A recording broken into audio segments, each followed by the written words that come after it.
So, hey you guys, ici Coach Lee et Coach Sim pour un autre épisode de Woke Up and Chose. Violence! Où on est direct AF en direct du Kinergique à Greenfield Park.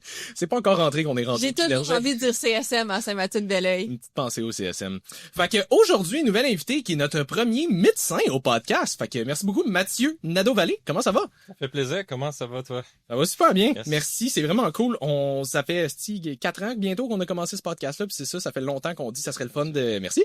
Ça serait le fun de recevoir un médecin. Puis avant qu'on embarque dans peut-être le vif du sujet, comment qu'on s'est rencontrés, toi, tu es de formation médecin anesthésiste. Veux-tu peut-être nous parler un petit peu de c'est quoi un peu peut-être la job en soi? C'est quoi la différence peut-être avec un médecin généraliste ou peut-être c'est d'autres spécialisations? Et pourquoi tu as choisi l'anesthésie? Pourquoi ça, c'est Bon. ça? Ça commence bien. Donc, c'est simple. Il y a une switch. Tu fais on, le patient Ouais. dort.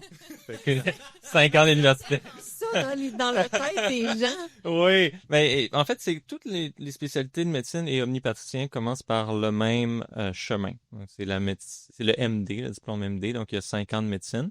Puis ensuite, on doit choisir, en fait, quelle spécialité nous intéresse le plus. Puis on a eu le temps d'un petit peu toutes les essayer à travers de l'externat. Moi, l'anesthésie, j'ai choisi pour plusieurs raisons. Premièrement, je viens d'un background en pharmacologie. Avant de faire mon doctorat en médecine, j'ai fait un doctorat dans le domaine de la pharmacologie. À quel âge? Puis, j'ai 33. Ah, ok. J'étais comme, ça sonne comme si t'avais 50 ans, mais t'avais l'air d'en avoir 28, genre. J'ai trouvé les secrets pour rester jeune dans la pharmacologie. Ça sonne comme ça, mais c'est pas si pire. Puis j'ai un petit peu mis les deux en même temps. Donc, Ok. ça m'a sauvé du temps. L'anesthésie, ce qui est vraiment cool, je trouve aussi, c'est qu'on fait un peu tout par nous-mêmes. On est très hands-on. C'est nous qui mettons l'intraveineuse, c'est nous qui donnons les médicaments. Puis ça m'avait frappé quand j'étais à l'externat, de savoir que c'est pas tous les médecins qui étaient vraiment à l'aise à mettre une intraveineuse ou à donner un médicament, tu sais, de savoir comment l'administrer, les façons de le mélanger, tout ça. Puis moi, j'avais envie d'être vraiment indépendant dans ce que je fais. Donc, c'est pas mal les deux raisons pourquoi j'ai choisi l'anesthésie. Puis aussi, c'est vraiment cool comme spécialité. Là. J'ai envie de piquer du monde sans restriction. C'est l'acupuncture bien fait. Là. J'aime pas parler avec les gens, donc anesthésie, Hein? c'est parfait. Avez-vous déjà côtoyé un anesthésiste? Pour mes chirurgies, ben sinon, non. Oui, c'est ok. Bon, ben j'espère que, en tout cas, souvent, c'est des bons commentaires qu'on a. Les anesthésistes, on est des gens on est avec le patient 5-10 minutes max, là, souvent. Mais on est capable de prendre ce temps-là puis vraiment d'amener le patient dans un état, tu sais, de calme. On le prend dans un état très d'anxiété. Ouais. On l'amène dans du calme, on l'amène dans de la sûreté. Puis, en tout cas, c'est pour une des raisons pourquoi j'aime ça. 100%. Considérant, Jess, à quel point t'es stressé dans la vie, je pense que ça te prendrait un anesthésiste permanent. Permanent. Genre, si un jour je deviens riche, vous le saurez pas, but there will be signs. Le signe, ça va être une intraveineuse tout le temps sur toi. Avec quelqu'un tout le temps à côté de moi. Quelqu'un comme ça. Ça va être correct, non, mais Il y en a qui ont des bodyguards, il y en a qui ont des nannies. Là, ça va avoir un anesthésiste. Oh, yeah. Très cool. Fait que, initialement, comment je t'ai découvert, c'était sur TikTok, où est-ce que où est-ce que j'avais fait une publication à un moment donné par rapport à l'alcool, où est-ce que je parlais de justement comment c'était une des seules drogues où est-ce que si quand t'en consommes pas, c'est toi qui est weird. Puis comme quoi, justement, tu sais, on a de plus en plus de données maintenant pour démontrer que même à faible dosage, c'est potentiellement dangereux pour la santé. Puis il y a quelqu'un qui t'avait tagué toi sur mon post pour valider ce que je disais, ce à quoi t'avais dit comme oui, c'est ça la littérature actuelle. Fait que d'un point de vue d'un médecin, pourrais-tu, toi, nous parler un petit peu de ce que tu connais sur l'alcool puis de on en est où selon la science en ce moment? Là? 100%. Puis juste pour vous lancer un peu de fleurs au début, là, je me fais souvent taguer dans des affaires de podcast. Ça doit. Et la plupart du temps, c'est des balivernes qui sont dites. Okay? Parce que, tu sais, c'est pas tous les podcasts qui ont bonne presse. Donc, quand je me suis fait taguer, j'ai fait, bon, un autre. Ouais, un autre. Je l'ai écouté, puis j'ai fait, Colin, ça a vraiment du sens ce qu'ils disent, tu sais. Puis je pense même pas que j'aurais pu le dire mieux, là. C'était basé sur les faits, c'était convaincant, puis c'était court. Et là, j'ai dit, voyons, ils sont donc bien bons, eux autres. Mais, tu sais, je connais pas tout le monde, là. Puis, fait que je suis allé répondre. J'ai dit, ben oui, c'est ça. Puis, je pense que tu m'as contacté après. T'as fait, hey, c'est Tout de suite après. Ouais, c'est ça. Ouais.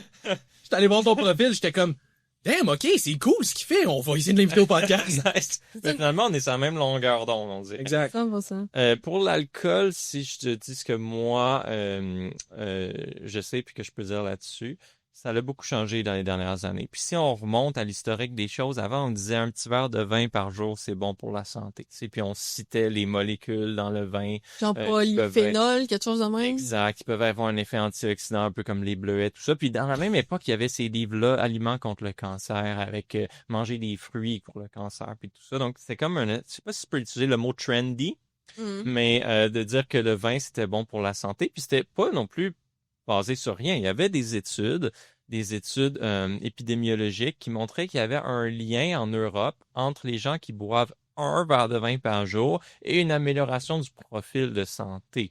Mais par contre, ces études-là étaient méthodologiquement biaisées.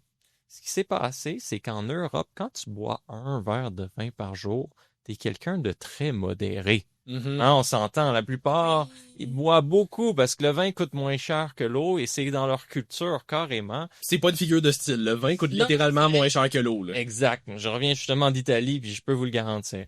Donc, ce qui s'était passé dans ces études-là, c'est qu'ils avaient trouvé que ce groupe de population-là qui prend un verre de vin, ils avaient moins de risques. Mais ils n'ont pas contrôlé pour tous les autres confondants. Par exemple, si tu es quelqu'un qui boit, disons, 5 verres de vin par jour, tu as plus de chances d'être quelqu'un aussi qui fume, disons, plus que la normale et qui est plus dans l'excès dans un peu tout. Et ça n'avait pas été contrôlé dans ces études-là. Donc, c'était vrai qu'il y avait une corrélation avec si tu prends un verre de vin. Mais quand ils ont retourné dans leurs données, ils se sont rendus compte que, en fait, c'était pas vraiment lié au verre de vin. C'était plutôt lié au fait que ces gens-là fumaient moins, ils bougeaient plus, ils avaient des meilleures habitudes de vie. Maintenant, quand on a tout refait ces études-là avec des millions de patients, ce qu'on a découvert, c'est qu'il y avait un lien direct entre la consommation d'alcool et plusieurs problèmes de santé. Au moins une demi-douzaine de cancers, déjà là, c'est vraiment beaucoup. Ensuite, des problèmes cardiovasculaires. On peut en parler, là, c'est aussi, ça fait partie du médical, mais des traumas, des accidents de la route, tout ça, des problèmes de santé mentale. Puis, généralement, entraîne beaucoup plus de chances de mourir sur le long terme. Puis, elle est où la limite? Puis la limite, elle a été super bien décrite par Santé Canada. Pour les femmes, on reste dans la zone verte quand on consomme 2 consommations par semaine et moins. C'est pas beaucoup. Ça veut dire le samedi, le dimanche, fini pour la semaine. Puis une consommation, c'est pas une bouteille de vin. Là. Non, Pour les hommes, c'est un peu plus permissif.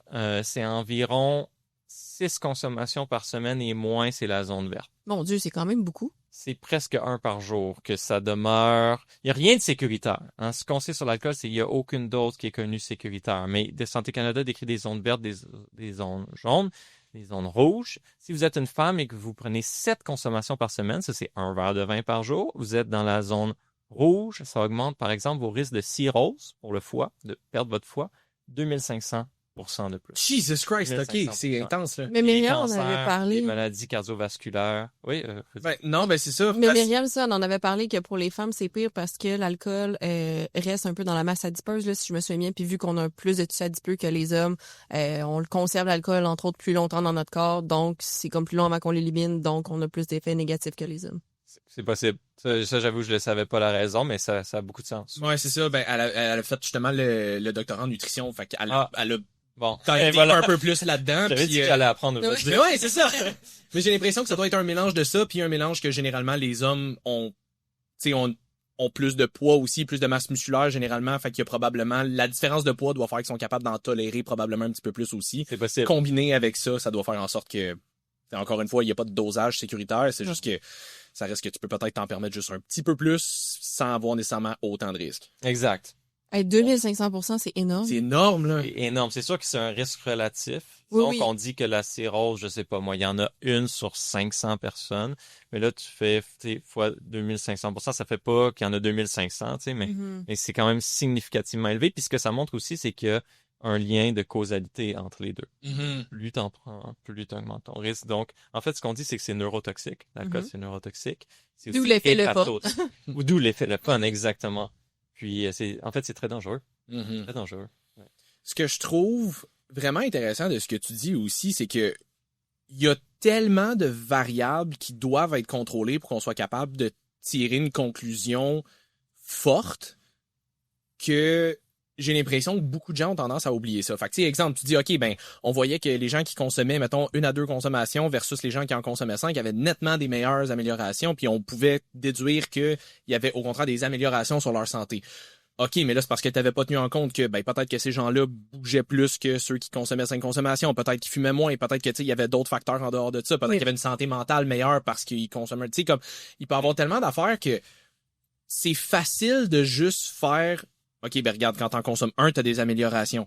Mais il y a tellement de variables à tenir en compte qui doivent être contrôlées puis qui sont difficiles à toutes contrôler à travers une étude pour être capable d'avoir des bons résultats. Là. De ça, puis aussi le fait que les conclusions qui ont été tirées de cette étude-là, comme plusieurs études, on n'a pas tiré conclusion de « OK, on va juste prendre le temps d'analyser ça comme il faut, puis on va envoyer le message quand vous diminuez votre consommation d'alcool, vos marqueurs de santé s'améliorent. » On a tiré comme conclusion un verre de vin par jour, éloigne le médecin pour toujours. C'est comme, c'était pas ça la conclusion, pas en tout qu'on devait tirer de l'étude, mais ça arrive souvent. À cette époque-là, probablement que une des meilleures conclusions à tirer était malheureusement celle-là parce que les données étaient biaisées. Mm-hmm. Si je peux faire une parenthèse là-dessus, comment les études fonctionnent? Il y a une pyramide de fiabilité d'études. Vous avez déjà vu ça? Les études, c'est pyramidal.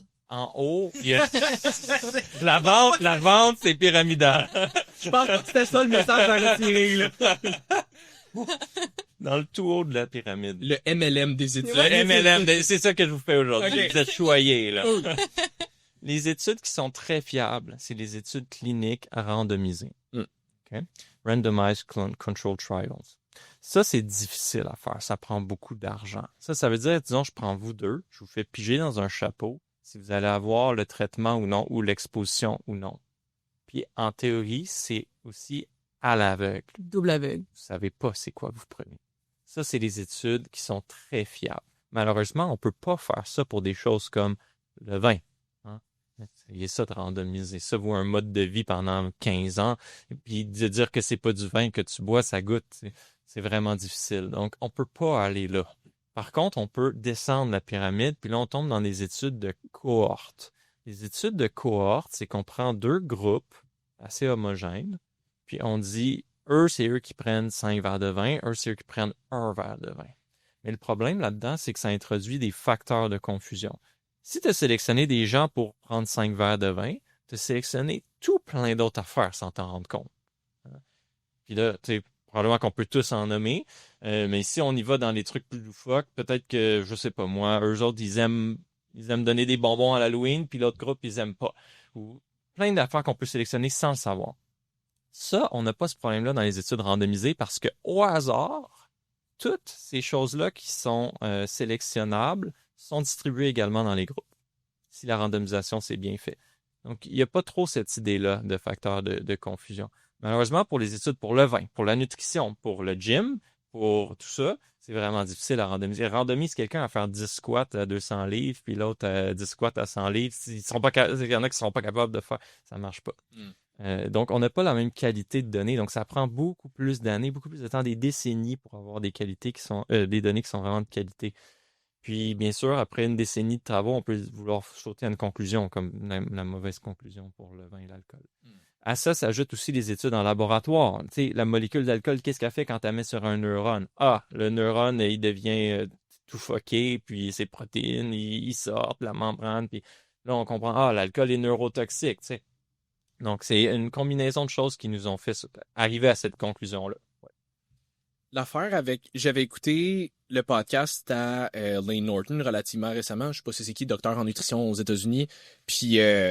il disait, une affaire qu'il disait que j'aimais beaucoup, c'est que dans les études, il y a 3 facteurs principaux avec lesquels tu vas jouer, puis tu peux toujours juste en contrôler 2 sur 3 là-dedans. T'as la durée d'une étude. Fait que, tu sais, est-ce que ça a duré 4 semaines ou est-ce que ça a duré 5 ans? Mm-hmm. T'as à quel point est-ce que c'est tightly contrôlé? Fait que, tu sais, est-ce que c'était free living ou est-ce que, tu sais, comme toutes les variables étaient contrôlées? Puis, est-ce que c'est sur des humains ou est-ce que c'est sur, genre, des rongeurs, whatever. Fait qu'il est comme, tu peux toujours juste en contrôler 2 sur 3. Ou est-ce que si tu veux que ça soit super bien contrôlé... Ah non, c'est pas la clientèle, c'est excuse. La durée, t'as à quel point c'est contrôlé, puis à quel point il y a beaucoup de monde. À quel point t'es capable d'aller chercher un grand échantillonnage. Fait qu'il dit, tu peux toujours juste en contrôler 2 sur 3. Parce que tu veux qu'il y ait vraiment beaucoup de monde, puis que ça soit vraiment tight, tu pourras pas le faire longtemps. Non. Parce que maintenant, ça coûte de l'argent, financer des études. Si tu veux que ça soit vraiment long, puis que ça soit vraiment tight, il y aura pas beaucoup de monde qui va vouloir embarquer là-dedans. Encore une fois, faut que tu finances ce monde-là, puis faut que tu le finances sur une longue période de temps. Puis si tu veux que ça soit vraiment long et qu'il y ait beaucoup de monde, ça sera pas super tight en termes de contrôle. Fait que c'est toujours de jouer avec 2 des 3 affaires là-dedans, puis d'essayer d'en faire avec plusieurs variables différentes pour être capable d'avoir comme de plus en plus de morceaux du puzzle, puis d'être capable d'avoir comme une image qui s'en vient de plus en plus complète. C'est juste que j'ai l'impression que beaucoup de gens, surtout avec les médias, journaux, réseaux sociaux, ces affaires-là, on voit une étude qui sort, gros headline, bam, on y rentre dedans, puis là, c'est comme, c'est partout ces réseaux sociaux, puis le monde va y fou avec ça. Toute la complexité est laissée de côté, toutes les nuances. Mais surtout avec les médias, justement, style journaux, ça veut des clics, c'est sensationnaliste, on va aller chercher de l'attention, fait que Exact. la nuance est pas importante, je veux que tu cliques sur mon post. Exact. C'est pour ça que des podcasts comme les vôtres existent finalement. C'est ça. Mais j'aime beaucoup l'idée d'être sur les réseaux sociaux pour s'attaquer à ces informations-là. Non seulement elles sont fausses, mais elles sont dangereuses. Tu sais. Puis elles sont dangereuses de façon insidieuse. Tu peux avoir une croyance pendant 10 ans, t'as aucune conséquence, puis après ça, les conséquences arrivent. Donc, j'aime beaucoup ce que vous faites dans ce sens-là. Là. C'est gentil, merci. Ouais, merci. C'est quoi, toi, les affaires les plus insidieuses ou dangereuses que tu vas passer sur les réseaux que tu essaies de défaire le plus? Écoutez, ces temps-ci, on dirait, j'en vois moins. Ça dépend aussi de l'algorithme. Mais si je fais l'historique de mes dernières capsules, il y avait eu le lien entre le Tylenol et l'autisme durant la grossesse. Ça en était un qui était relativement dangereux de croire à. On a parlé ensemble aussi du Kembo. Ouais. Et les pratiques de rituels qui font vomir les gens qui peuvent être dangereuses. Ça, c'est peut-être moins à grande échelle, par exemple. Ça a quand même été un pas pire trend pendant un certain temps. Ah oui, ça, ok, je sais pas, Ouais. Moi, en tout cas, ça a apparu beaucoup à un moment donné sur mon For You page. C'est comme beaucoup d'influenceurs qui allaient là-bas puis que, vu que ça avait comme changé leur vie spirituelle et blablabla. Là, peut-être juste comme contextualiser c'est quoi pour les gens qui savent pas c'est quoi. Oui, est-ce que je peux te laisser le faire? Oui. Ben, tu me corrigeras ou tu ajouteras au besoin, mais en gros. C'est faux! Non, c'est pas vrai. Non, mais le combo, en gros, ben, t'as l'ayahuasca, je pense, ça se prononce de même, je suis pas convaincue. Puis le combo, dans le fond, c'est tu te fais brûler le corps, puis tu te fais mettre du poison de grenouille sur ces plaies-là. À la suite de quoi tu as un beau bad trip dans lequel tu vomis ta vie. Puis ça, c'est vendu comme étant tu purges tout ce que tu as à purger dans ton corps, tes émotions et tout. Et à la suite de ça, il y en a qui ont un éveil spirituel ou des choses comme ça. Purifier, le mot que tu cherchais? Non, c'est un exorcisme. C'est ça que c'est. Purifier parce que c'est un mot trendy. Ouais. Ah, ok. Mais je sais pas.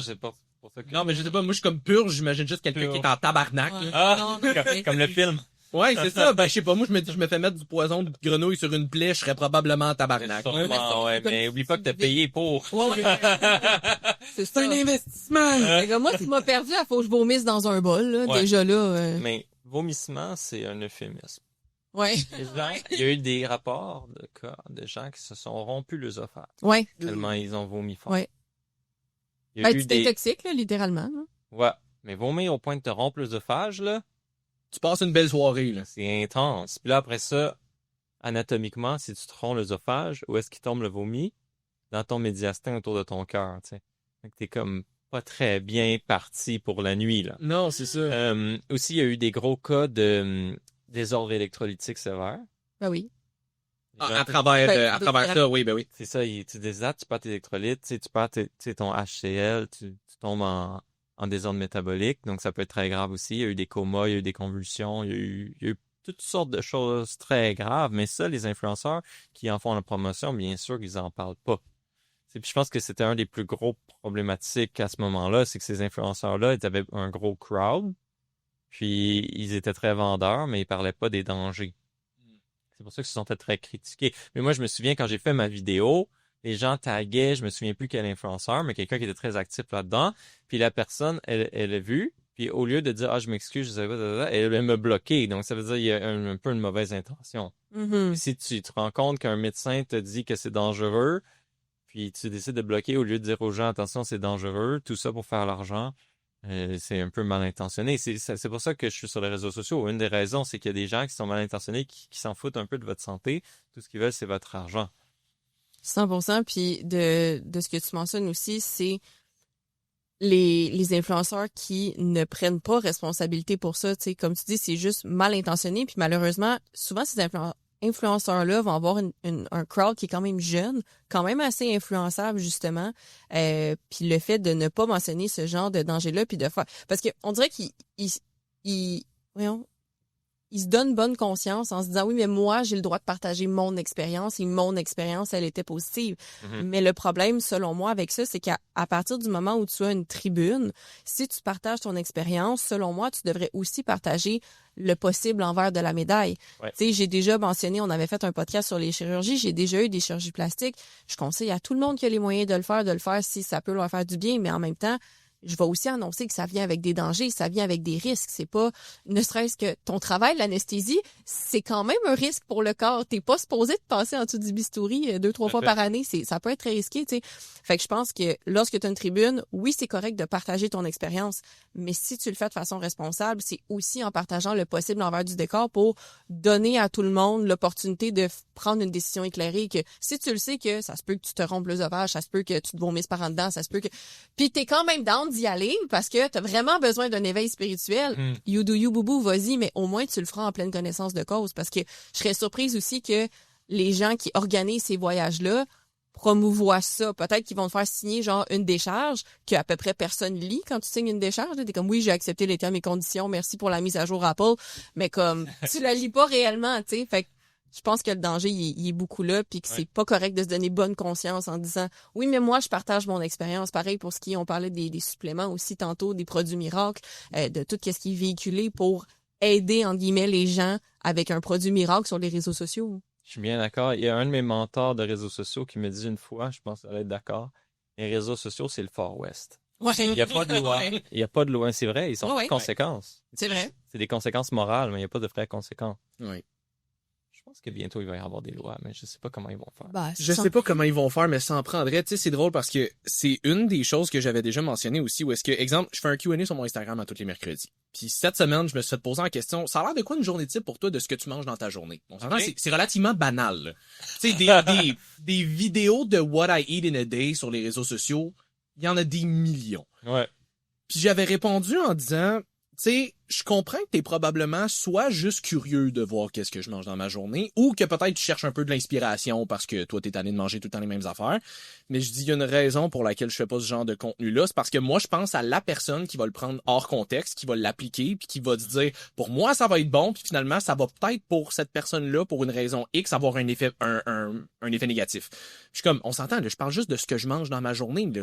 Pas de gros suppléments, pas de protocole, pas de whatever, là. C'est pas de protocole de stéroïdes anabolisants. C'est ça, exact. Je parle juste de ce que je mange dans ma journée. C'est vraiment soft, mais je me dis en tant que... Tu sais, mon but, c'est pas de vous vendre la salade. T'sais, c'est pour ça qu'on a un podcast comme ça, où est-ce qu'on on dit qu'on woke up and chose violence parce qu'on est un petit peu plus cru sur certaines choses. Okay. Je veux être honnête par rapport à ce genre de choses-là, que même quelque chose d'anodin comme ça, tu y penses pas, mais des fois, pour certaines personnes qui le prennent hors contexte, ça se peut que ça ait des effets négatifs.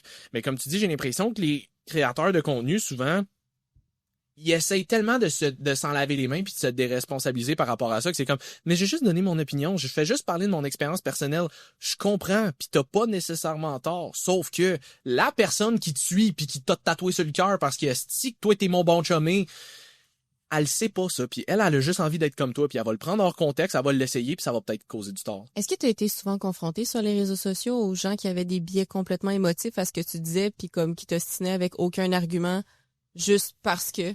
Oui. OK. Surtout pendant la pandémie. Oui, parce que tu faisais émotif. beaucoup de désinformation. Oui, je combattais la désinformation durant la pandémie. Ça a été très émotif pour beaucoup de personnes, avec raison. Mm-hmm. Chacun a eu son expérience personnelle de la pandémie. Donc, des fois, de dire quelque chose ou de dire une autre chose, ça pouvait... Le mot, c'est trigger, mais déclencher. Ouais. Mm-hmm. Puis, j'essayais de respecter le plus possible ça. Vous, je sais pas comment vous dealez avec ça. Souvent, j'essaie de pas répondre. Ou de répondre gentiment. J'ai un collègue, lui, il répond avec un bonhomme sourire. Ouais. Ouais, je ferais ça. J'adore le passive-aggressive. Ouais, C'est ça, gars. Moi, je dirais ça dépend c'est quoi. Là. Des fois, il y en a qui répondent tu sais, comme de façon bienveillante puis qui essayent d'aller chercher comme un échange intelligent. Il y en a que c'est juste t'es un cave ou tu sais quoi que ce soit. Fait que Ouais, avec eux, j'engage moins, tu sais. Ouais, C'est ça. Il y en a qu'il faut que tu laisses aller parce que peu importe ce que tu vas dire, de toute façon, ça l'apportera pas de bénéfice ni à toi ni à l'autre personne. Exact. Puis il y en a avec un peu de discussion qui sont capables de voir ton point de vue puis de faire OK, tu sais, c'était une belle discussion, donc merci. Puis merci à l'autre personne de peut-être avoir fait voir les choses différemment.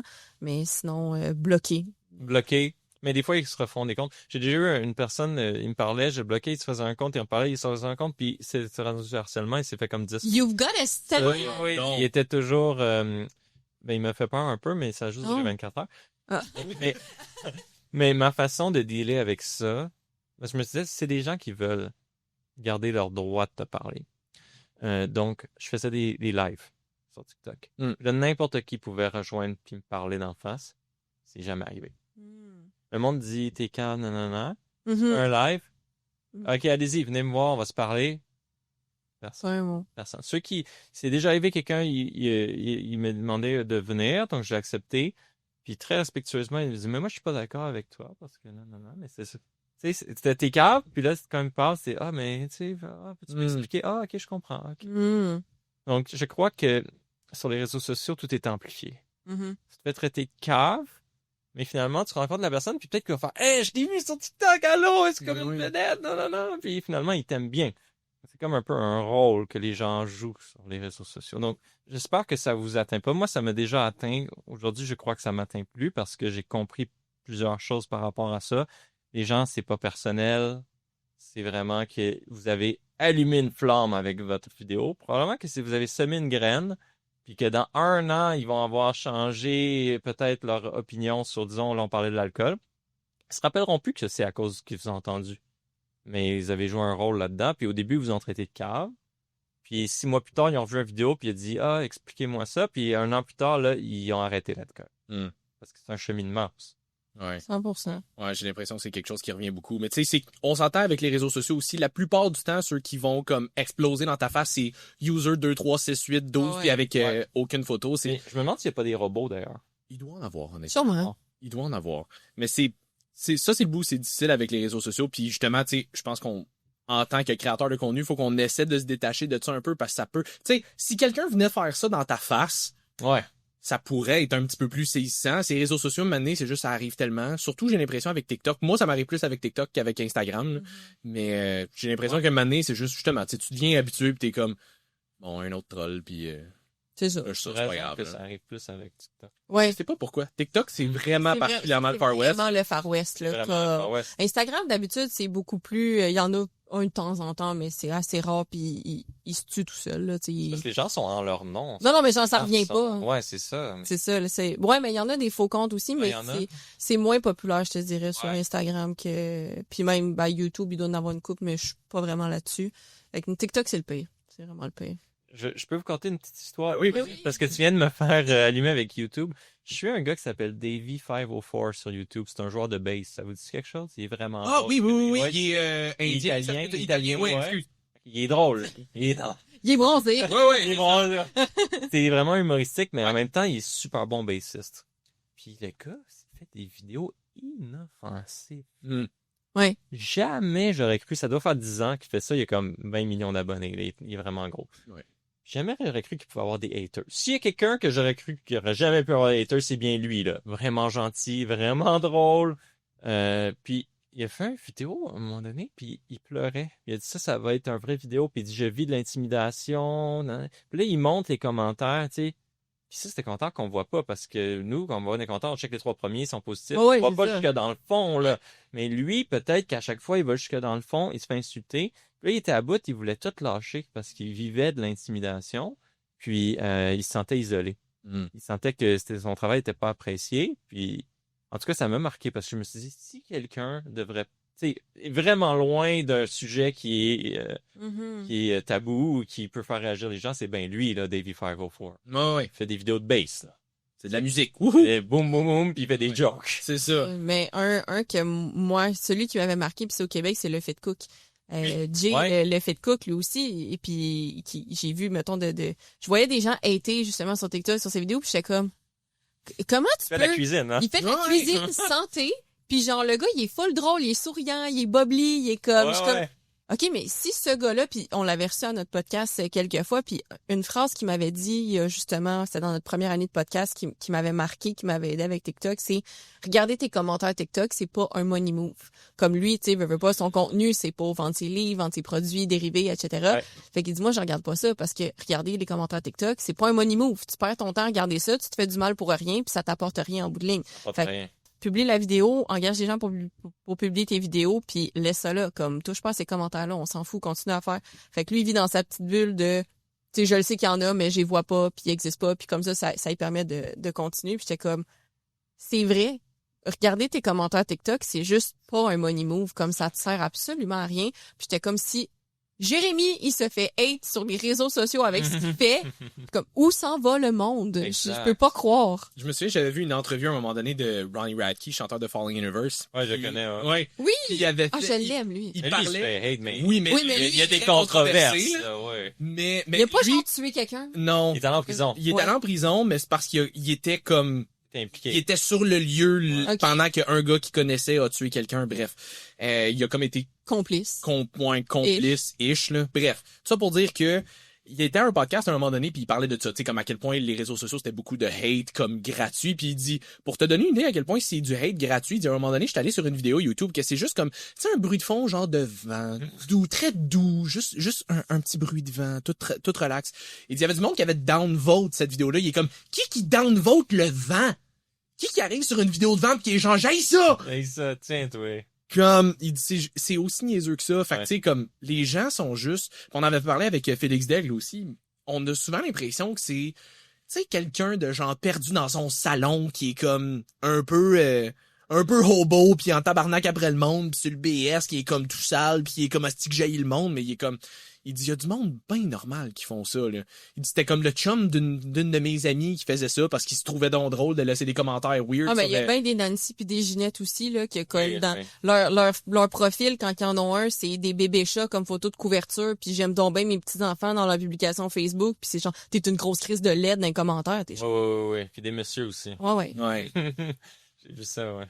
Sinon, au-delà des réseaux sociaux, qu'est-ce que je pense que t'en avais parlé dans un post relativement récemment par rapport au, mettons, ça a pas encore été prouvé. Si on parle de quelque chose, tu sais, on parlait de la cigarette, je pense, le mettons, ok, attends que ça soit prouvé, la vape, ça a pas nécessairement encore été prouvé que par la science que c'est comme fondamentalement mauvais.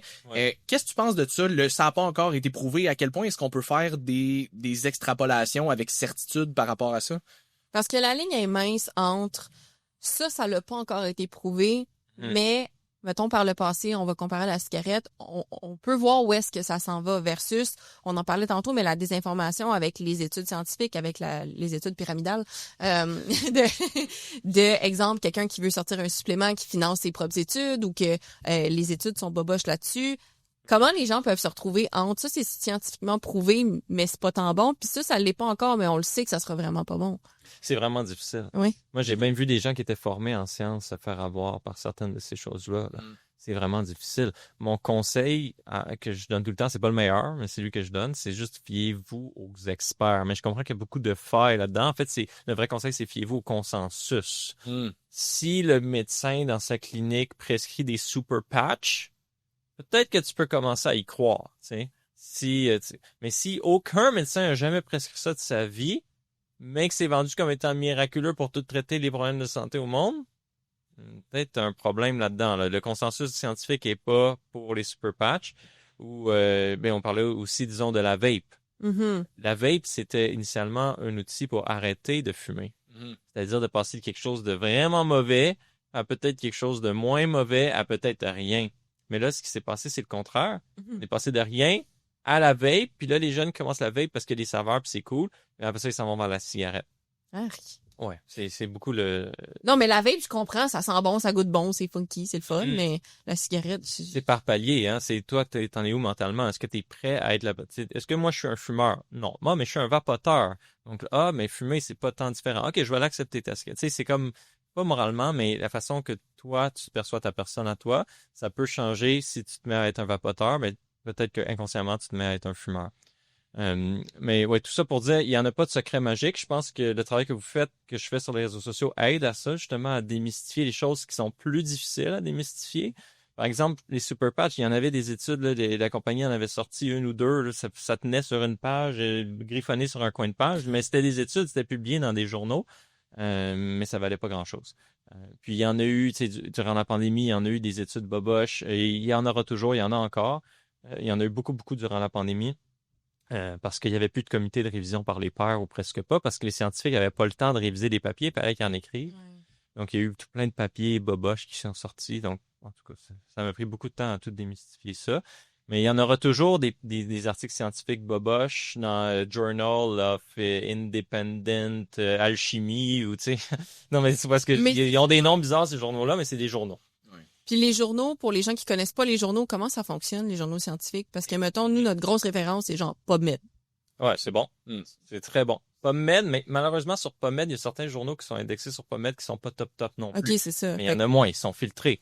Mais ça reste que tu peux pas juste non plus te fier à j'ai vu ça sur PubMed, j'ai vu l'étude PMID, nanana, donc cette étude existe, donc c'est bon. Fait que c'est publié à partir de journaux. Fait que les journaux, c'est quoi la pyramide des journaux? C'est une très bonne question. C'est vraiment difficile à comprendre au début. Moi, la façon la plus simple que j'ai à le décrire, c'est aller voir le facteur d'impact du journal. Le facteur d'impact, c'est un chiffre. Okay. C'est simple, c'est qualitatif.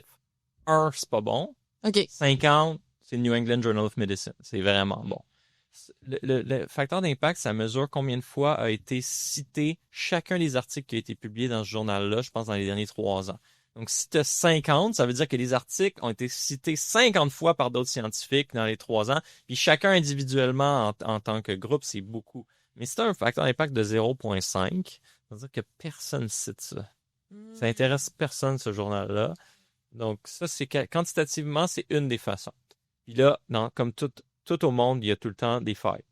Tu peux avoir un journal qui a un facteur d'impact à 2,5, mais qui est extraordinaire.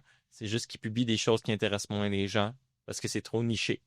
Par exemple, le journal des tumeurs du gros orteil, peut-être que ça existe, peut-être que c'est pas beaucoup cité, mais en termes de tumeurs du gros orteil, c'est la référence. Ouais. Donc, il y a tout le temps des failles. Mais généralement, si tu as moins que 1, ça va pas grand-chose. Non, c'est ça. Et après ça, tu regardes le nom du journal. S'il y a comme 5 titres, International Journal of Eastern India Science and Purification of Soul, là, tu comprends? Non, mais je ris, mais des fois, c'est de même, là. Okay. Des fois, c'est vraiment de même. Alors que s'il s'appelle New England Journal of Medicine. OK. Straight to the point. Straight to the point. British Medical Journal. Là, regardez le nombre d'auteurs. Combien de personnes ont travaillé sur cet article-là? C'est-tu juste Jonathan Tremblay et Simon Tremblay, c'est les 2 frères jumeaux qui ont fait l'article ensemble, ou si c'est 50 chercheurs de 10 universités différentes? Des choses comme ça qu'il faut regarder, mais c'est pas simple. C'est pas simple, c'est vraiment pas simple. Il y a un de mes amis qui est en train de travailler, ça va vous intéresser, je crois. Il travaille sur une formation que vous allez pouvoir suivre, ou n'importe qui a un podcast ou qui est influenceur. Puis, s'il arrive au terme de sa formation, il reçoit un certificat qu'il peut afficher sur son réseau social pour montrer qu'il est certifié par cet organisme-là. Donc, vous, j'ai aucune crainte, là. Mais pour certaines personnes, ça veut dire qu'ils ont fait la formation, ils sont capables de reconnaître une information fiable, ils sont capables de donner les nuances. Moi, je la ferais juste pour avoir le papier puis ben oui, right, en face du monde comme vraiment. Des médecins qui disent que je dis pas de la merde. Mais c'est bon parce que j'ai l'impression qu'on en a parlé dans plusieurs podcasts encore, mais surtout avec les réseaux sociaux, la nuance se perd. Oui.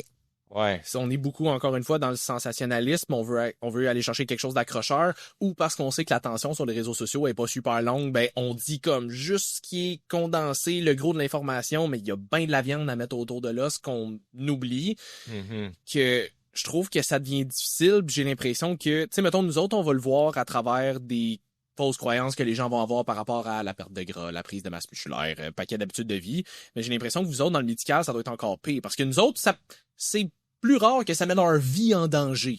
Vous autres, ça doit être un petit peu plus proéminent, j'ai l'impression. Y a-tu des affaires que... Tu sais, tu dis, mettons, OK, aller valider le consensus. Je pense que c'est une super bonne chose. Je sais juste pas à quel point les gens savent où aller chercher ce consensus-là. J'ai l'impression que de dire aller chercher le consensus, il y a bien des gens qui vont être comme, je vais aller voir sur les réseaux sociaux, voir qu'est-ce que les gens disent. Je vais demander à ChatGPT. Genre, Après, j'allais dire ça. mais oui. Je sais pas si je devrais. Oui, vas-y. Ben oui, vas-y. Ton take sur ChatGPT.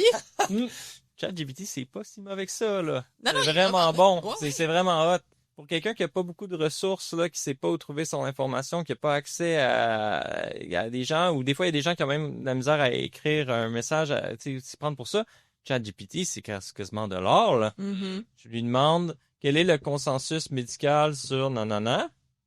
Bien sûr, ça remplace pas d'aller voir un médecin. Mais pour certaines questions, si ton choix, c'est d'aller voir sur, je sais pas quel site obscur ou ChatGPT, c'est une bonne suggestion.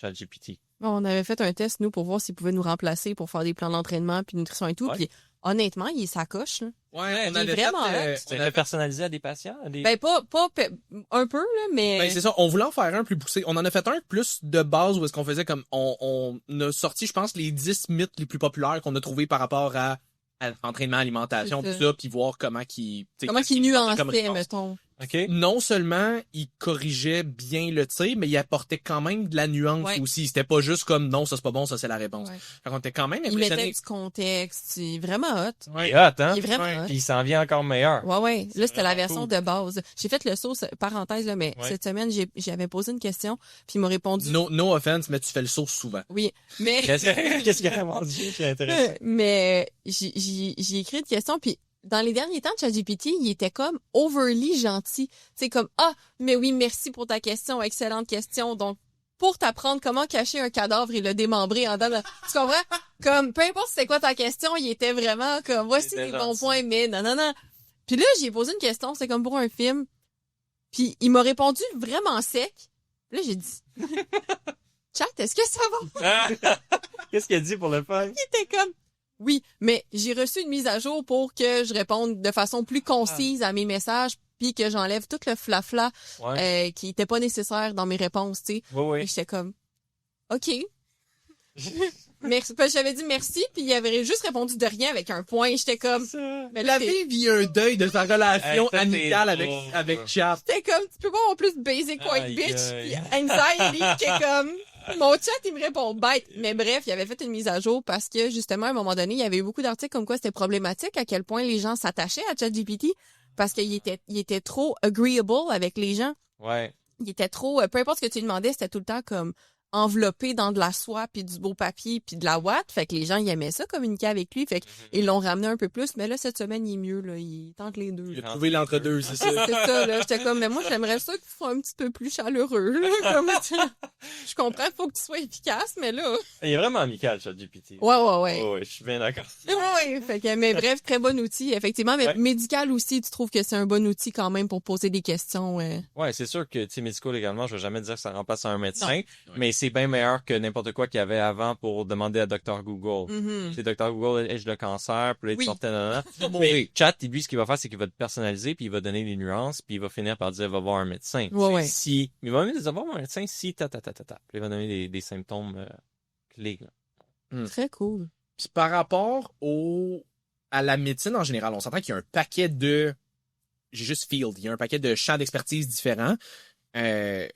À quel point est-ce que tu as l'impression qu'un champ d'expertise peut se permettre de parler avec confiance d'un autre champ? Tu sais, exemple, moi, souvent, en Q&A, je me fais poser des questions. Je me suis fait poser une question encore cette semaine comme, hey, qu'est-ce que tu penses des comment ça s'appelle, les jus d'ose, je pense, pour la booster grippe ton système immunitaire quand t'es malade. Je suis comme, si t'es malade. Rouge. Ouais. Là, je suis comme, si t'es malade, je te conseille d'aller voir un médecin ou un pharmacien. Comme, c'est Ouais. pas mon domaine. C'est comme Je me ça. fais poser des questions. Ah, j'ai une blessure à telle place. Qu'est-ce que tu penses que je pourrais faire? Aller voir un physio. Ouais. Je suis comme, Mm. c'est pas mon domaine, je m'en charge pas. Mais il y a Fait- quand même des professionnels qui, on va prendre, moi, le meilleur exemple que j'ai, c'est Huberman. Mm. Huberman, je sais pas si tu as déjà écouté le podcast. En tout cas, c'est un ophtalmologiste, travaille dans les Un yeux. neuroscientifique. Ça me dit quelque chose, oui, Ben, oui. de C'est un base- médecin ou c'est un Ben, scientifique? Je pense, non, C'était c'est pas un les médecin. yeux. C'est pas un médecin. Non, mais il est prof de neurosciences à l'université de Stanford, je Ok. crois. Mais sa base de formation, C'était pas pour les yeux? Ophtalmo? Ça se peut, je me suis Ouais. En tout cas, quelque chose de même, OK? Le gars, il a une formation pour les yeux, mais il reçoit des professionnels à son podcast, comme on fait ici, pour jaser de différents sujets, mais il apportait quand même par lui-même beaucoup de points sur des domaines qui n'étaient pas le sien. Par exemple, sur la nutrition, par exemple, sur l'entraînement, les choses comme ça. Et étant donné qu'il a un titre, les gens prenaient pour du cash tout ce qu'il disait. Mais lorsque tu étudies là-dedans, tu sais, mettons, tu disais tantôt, des fois, on t'en apprenait sur les suppléments, si ça. Fait que t'aurais pu, avec ton titre, dire, OK, mais moi, je vais commencer à parler des BCAA, on va dire, tu sais, mais pas connaître grand-chose là-dessus et te prononcer. Fait que selon toi, à quel point un champ d'expertise devrait se prononcer sur un champ qui n'est pas le sien? Idéalement, tu devrais te prononcer sur ton propre champ d'expertise. C'est sûr que là, pour un gars qui a un podcast de même, ça doit être difficile de juste se limiter à la neuroscience. Je pense que la façon de le faire, c'est d'inviter quelqu'un qui est un expert dans le domaine auquel tu veux parler.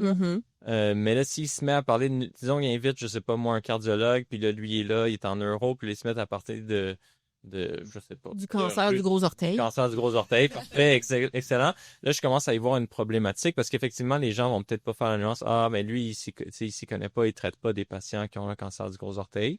Donc, donc c'est ça. Et effectivement, ça devrait être le gars qui traite ça, qui en parle.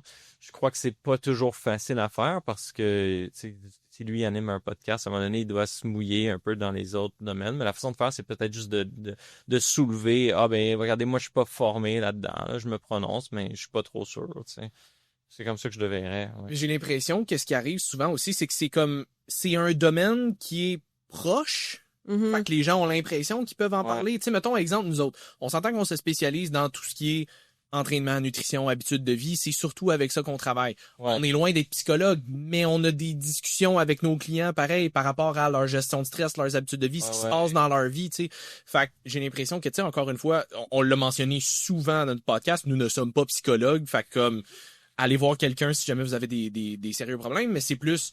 Des sérieux problèmes. Non, mais des problèmes qui nécessitent le DSM. Prise en charge. Exact, une prise en charge un petit peu plus sérieuse, mais c'est sûr qu'on... Vous connaissez dans le DSM-5 de grâce, pas formé pour ça. C'est pas de nous voir. Mais, tu sais, c'est plus, on va parler de mindset, de ce genre de choses-là, parce que ça vient avec. Fait que ça, c'est beau. Des fois, j'ai l'impression que la ligne est blurry un peu entre le est-ce que je peux en parler, est-ce que je peux pas en parler.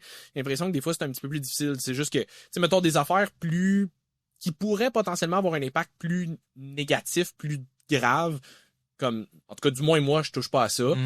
Parce que je me dis, c'est vraiment pas mon champ d'expertise, puis j'ai pas envie d'avoir ce genre d'impact-là. Je me dis, si je te recommande de changer ton mindset parce que t'es très négatif. Bon, je vais pas te dire de même parce que c'est très, très, très banal, là. Mais comme, tu sais, si on parle un petit peu plus de mindset, de changer tes habitudes, de perception, bon, c'est peut-être une chose, mais si tu me dis que t'as des gros problèmes dans ta santé mentale et tout ça, c'est pas à moi que tu vas en parler. 100%. Mais je pense que la meilleure façon de tracer cette ligne-là, c'est de contacter l'ordre professionnel. Tu sais, des psychologues, par exemple, ils diraient, regarde, moi, je fais telle affaire, ça serait quoi la ligne à pas franchir? Puis, tu sais, d'y aller comme ça, avant d'avoir un problème, c'est probablement la meilleure façon de faire, mais je sais même pas si eux sont capables de tracer cette ligne-là. Mais déjà d'aviser le client, moi, je suis pas psychologue. Je pense que le problème, c'est plus quand tu dis au client, moi, je suis psychologue, puis tu l'es pas. Ou que tu laisses entendre que toi, tu soignes les troubles de santé mentale. Je pense que c'est plus là que la ligne, elle est. Pour les médecins, la même chose, là, ou pour les gens qui se prennent pour des médecins, ça arrive aussi. Là. Tu sais, j'avais vu un documentaire sur les pierres là, que tu mets en dessous de ton lit, puis que ça guérit les maladies. Bon, il y en avait un, c'était au Québec, je me souviens pas c'était qui, mais lui, il recommandait de prendre la pierre pour soigner les cancers, puis il disait, mais arrête la chimiothérapie. C'est pas bon pour toi, c'est vraiment... Voyons donc. Donc là, c'est clairement là, on a dépassé la ligne. Tu sais, si tu dis que toi, tu peux soigner le cancer, mais t'es pas médecin, puis tu proposes un traitement, puis la personne, elle peut te faire confiance parce que t'es un expert, tu sais, de telle affaire. Là, je pense que la ligne est vraiment là.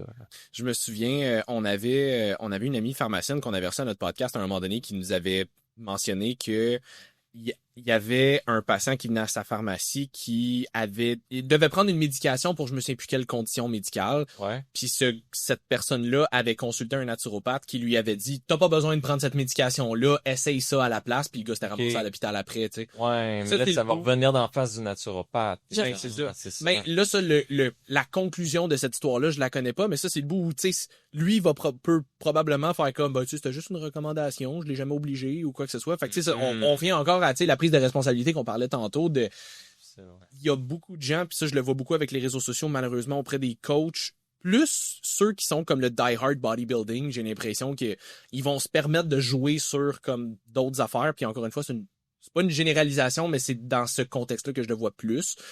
En même temps, c'est le monde que je suis aussi. C'est le domaine dans lequel je suis, fait que c'est ce que je vois. J'ai l'impression qu'il y en a beaucoup qui vont justement parler haut et fort de ah, tu sais, ben c'est pas grave si tu prends le Cialis pour la pompe musculaire, ça a été fort pendant un bout. Oh ouais. Ah ouais! Ah oui, un demi-cialis pré-workout. C'est vrai, ça? Ouais, c'est pour la C'est pompe même pas une- musculaire, c'est vasodilateur. Il arrive pas autre chose à part la pompe musculaire au Je gym, l'ai au jamais gym fait. public. Ouais, c'est ça. Je pourrais pas dire.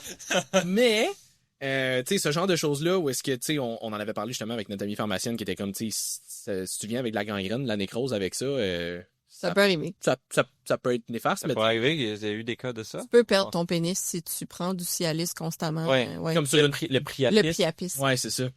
Fait que, tu sais, ce genre de choses-là, parce que j'ai l'impression que les gens vont se proclamer sur des affaires qu'ils ne connaissent pas puis qui c'est pas leur milieu parce qu'ils sont comme Ouais. ben moi je l'ai essayé puis moi j'ai vu des effets positifs, fait que tu devrais l'essayer toi aussi, mais être c'est dangereux. pas ton champ d'expertise là. C'est ça. Ben, on revient aux influenceurs de tantôt que c'est pas parce que toi, tu as eu une expérience positive avec quelque chose que ça te permet de le vendre comme étant de Holy Grail pour peu importe les personnes qui te suivent, qui Exact. aimeraient avoir des résultats similaires aux tiens. C'est quoi la conséquence de ça? Il y en a pas. Il y en a pas. C'est ça le problème. Mais c'est une conséquence sociale et morale, là, de se faire cancel. Ouais. Ouais, mais ça arrive pas souvent. Là. Pas souvent. Pas À pas moins ces gens-là, en tout cas. Tu as plus de chances de te faire cancel en essayant de stopper la désinformation que les gens qui font la désinformation. C'est Ouais. ça qui est le pire. Hein. Parce Ouais. que j'ai l'impression parce que ces gens-là sont divertissants, donc ils gardent leur public. C'est mon impression. Parce que moi, des fois où j'ai vraiment brisé des fausses informations dangereuses d'un influenceur, j'ai pas vraiment vu son following diminuer. Non, c'est ça. Même si les gens étaient tous, il a tort, mais ils continuent de le suivre. Parce que c'est des personnes qui peuvent être divertissantes ou qui peuvent être, qui peuvent amener un autre aspect positif donc, finalement, il n'y a pas tant de conséquences. Il n'y a pas tant de lois non plus. Là, c'est certain que si tu viens empiéter sur le domaine, par exemple, des médecins, mais là, c'est l'ordre des médecins qui va te contacter, te donner une amende, puis tout ça. Encore là, comme on a dit tantôt, c'est la ligne. Hein, c'est où est-ce que tu traverses la ligne. Mais ça, c'est une affaire que j'ai vu souvent sur les réseaux sociaux de monde qui sont comme ah, mais moi, je suis telle personne juste parce que je la trouve entertaining. Je le sais que ce qu'elle dit, c'est de la merde, mais je la trouve entertaining. Mais c'est comme OK. Sauf que, un des problèmes avec ça, c'est que tu contribues au fait que cette personne-là a un gros following, puis inconsciemment, dans la tête du monde qui connaissent pas ça, ça lui donne une crédibilité. Exact. Oui, mais pour faire l'avocat du diable, en même temps, c'est pas la responsabilité de cette personne-là d'arrêter de consommer un contenu qu'elle aime, qui peut être divertissant. Tu sais, tu peux pas... T'es pas obligé d'aimer entièrement une personne, t'es pas obligé de l'haïr au complet non plus. Tu peux être d'accord avec certains aspects d'une personne et être en désaccord avec d'autres choses. Fait que cette personne-là qui, elle, a la conscience de se dire je le sais que ce qu'elle dit, c'est pas bon, mais 80% de son contenu, c'est elle qui fait des vlogs, des ci, des ça, qui ont aucun rapport avec des sujets controversés ou de la désinformation. J'aime ce contenu-là, c'est pas la personne qui la follow à prendre la responsabilité pour les autres personnes qui vont peut-être mettre leur santé ou leur vie ou peu importe en danger parce que eux sont pas capables de prendre responsabilité pour aller s'informer aux bonnes sources. C'est dommage, mais je veux dire... Non, mais tu sais, moi, je voyais ça, un exemple flagrant que j'avais, c'était, comment il s'appelle, Paul Saladino. Carnivore. Carnivore MD, Ah, là, ouais. ouais. Le Ben, gars c'est- des diètes Carnivore. carnivores. c'est plus Carnivore MD, c'est Il rendu existe encore? Saladino MD. Ouais, il existe encore. Mais... Mon Dieu. Mais tu vois, il est plus carnivore, justement, parce qu'il a admis en podcast, après avoir sorti un livre, genre, par rapport à ça, qui a été best-seller par rapport au carnivore, qu'il a eu développé des problèmes de santé à cause de ça. Fait que maintenant, il l'est plus. Et probablement la quantité de stéroïdes qu'il consommait aussi, là, on va pas se mentir. Ah oui, il était sur les stéroïdes Ah, c'est en pas qu'il plus. c'est stéroïde, là. Il est pas très gros, le gars. Ah, pas lui, ok, c'est pas lui. Non, Non, ouais, c'est les Liver Ah, ok, Kings. c'est Liver King. Ouais, non, lui, il est Moi, encore c'est à bien. lui que je pense. Non, lui, il est encore bien. J'étais gris. comme- Non? Il a viré sur le... Ouais. Mais tout ça pour dire que c'est ça, tu sais, lui, il y a bien du monde qui sont comme, je sais que tout ce qu'il dit, c'est de la merde, mais c'est juste, je trouve ça entertaining de voir à quel point quelqu'un peut dire de la merde. Mais je suis comme, Ouais. là, tu contribues au fait que, justement, il y a une genre de notoriété à cause de ça, tu sais. C'est un bon débat. Ouais. On peut avoir différentes opinions là-dessus. Ça me fait penser au documentaire, je sais pas si vous l'avez vu, Alpha? Ça me dit rien. Mort Alpha? Non, mais je voulais l'écouter. C'est un bon documentaire. Ouais, Puis ils interviewent, je crois que c'est Julien Bournival, ouais. je crois, qui nous dit, mais moi, je suis pas d'accord avec tout ce que Andrew Tate dit, mais je le suis quand même pour le pourcentage de positif qui force les gens à s'entraîner, tout ça. Mais là, c'est de dire, oui, tu le suis pour le positif, mais est-ce que tu condamnes le négatif comme la violence aux femmes qui va encourager ou ça? Puis, tu sais, lui, son opinion, c'était, mais je le suis quand même pour tout le positif, puis je suis pas d'accord avec le négatif, mais personne n'est parfait. Puis je crois que la personne qui faisait le documentaire, c'était plutôt l'autre aspect qu'il voulait refléter, qu'on devrait pas suivre ce genre de personne-là. Mais là, on est dans l'extrême. Là, on est quelqu'un qui compte, tu sais, qui dit un paquet de choses violentes. Ouais. Mais là, si c'est juste quelqu'un qui fait des petites erreurs ou qui dit des petites niaiseries. Ouais, toujours dans promouvoir la violence. violence conjugale, c'est pas une petite niaiserie quand même. C'est ça, exact. Donc, Non, mais ça, c'est une affaire que je fais des fois, là, de suivre pas de la violence conjugale. Oh, la violence conjugale! J'étais comme, je vais contextualiser tout de suite, parce que je sais que ça va Bravo. venir.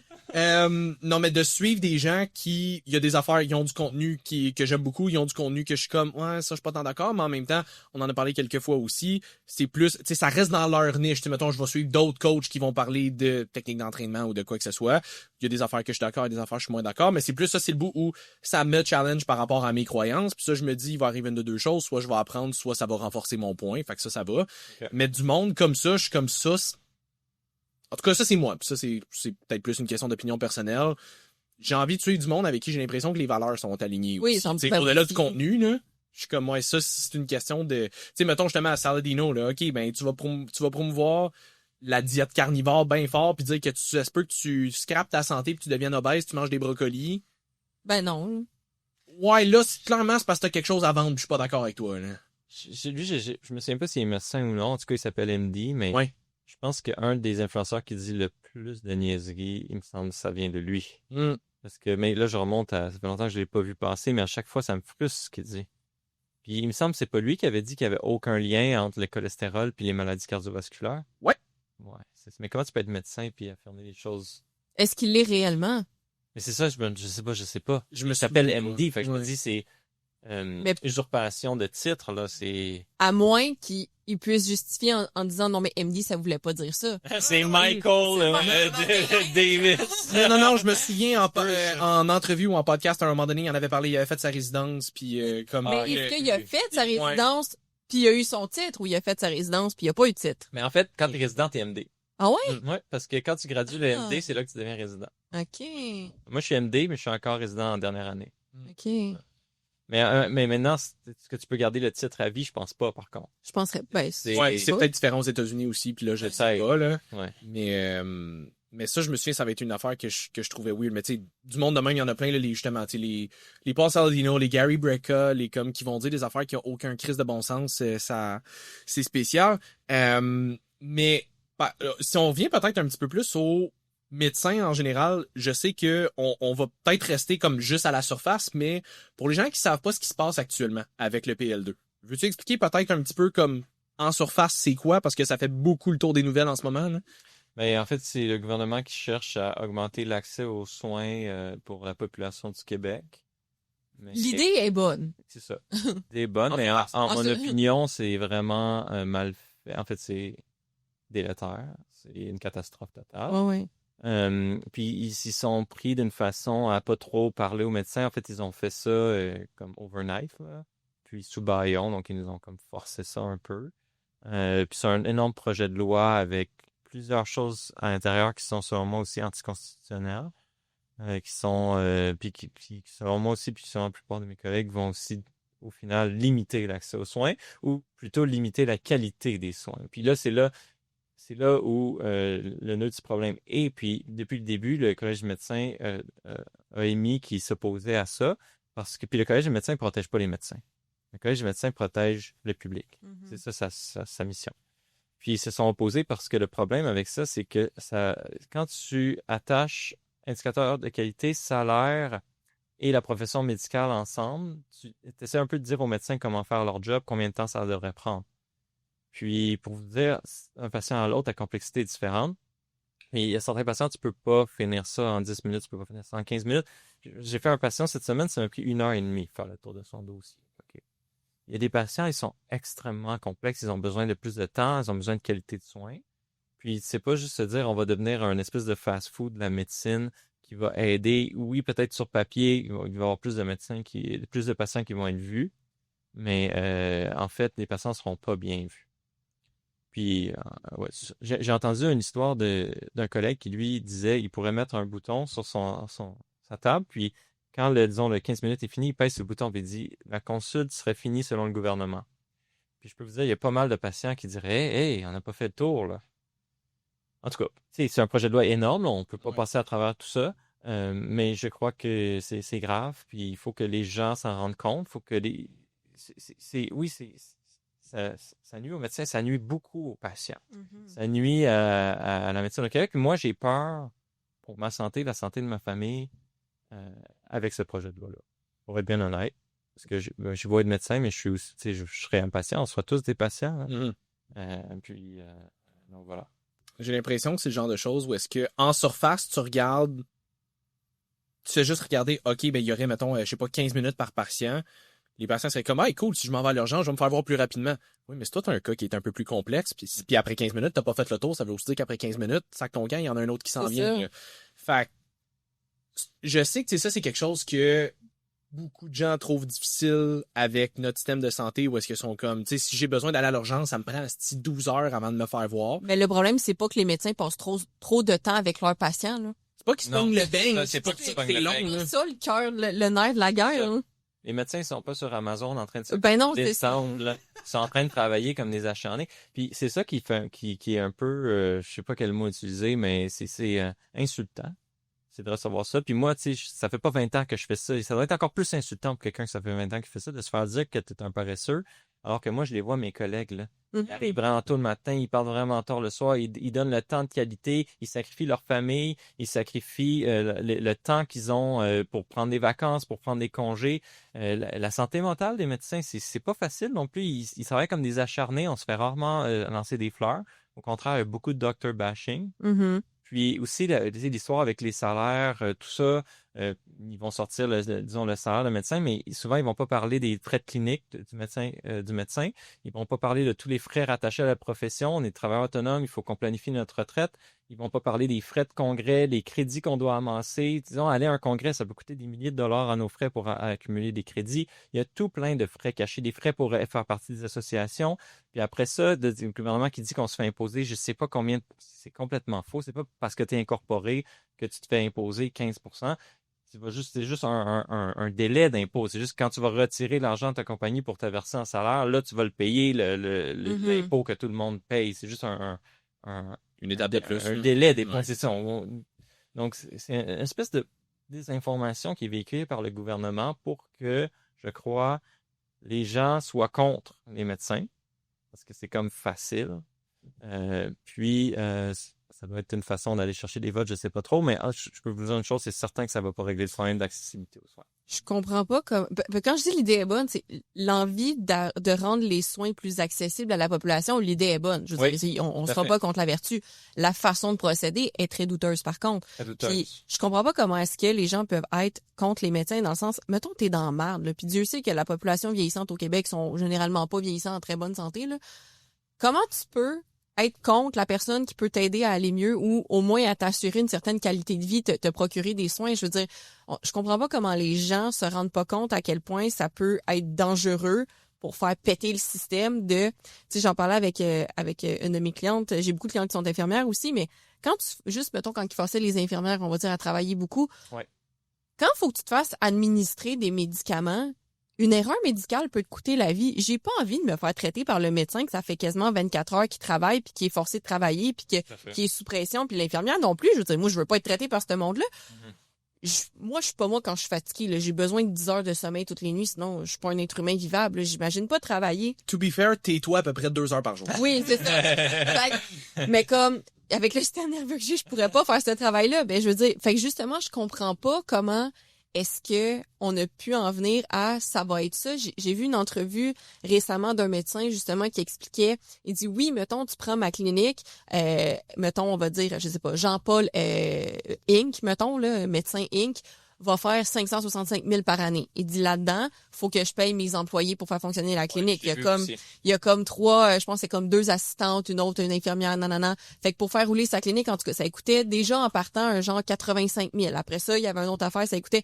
Fait qu'en bout de ligne, il en restait pas tant que ça de l'argent. Tu sais, pour quelqu'un qui a fait 15 ans d'études puis qui a sacrifié toute sa vie personnelle. Exactement. Tu sais, on oublie aussi que pour être médecin, c'est quand même pas des petites études que vous faites non plus. Vous sacrifiez une très bonne partie de votre jeunesse pour... Pas une formation d'une fin de semaine, là. Non, c'est ça, tu sais. C'est long. C'est très long. Puis quand tu veux te spécialiser, en plus, c'est encore plus long. Comme toi qui te spécialises en anesthésie, c'est d'autres années. Tu dis, t'es encore en résidence, fait que techniquement, t'es encore aux études. Oui, techniquement, oui. Oui, à 33 ans. C'est ça. Comme la plupart de mes collègues. C'est beaucoup de sacrifices, là, que les gens, je veux dire, si tu veux prendre la place du médecin puis son salaire, vas-y, tape-toi là les études. Fais-le, le parcours, si t'es si peu impressionné par le sacrifice que tu as à faire pour atteindre cette vie-là, fais-le toi aussi, hein.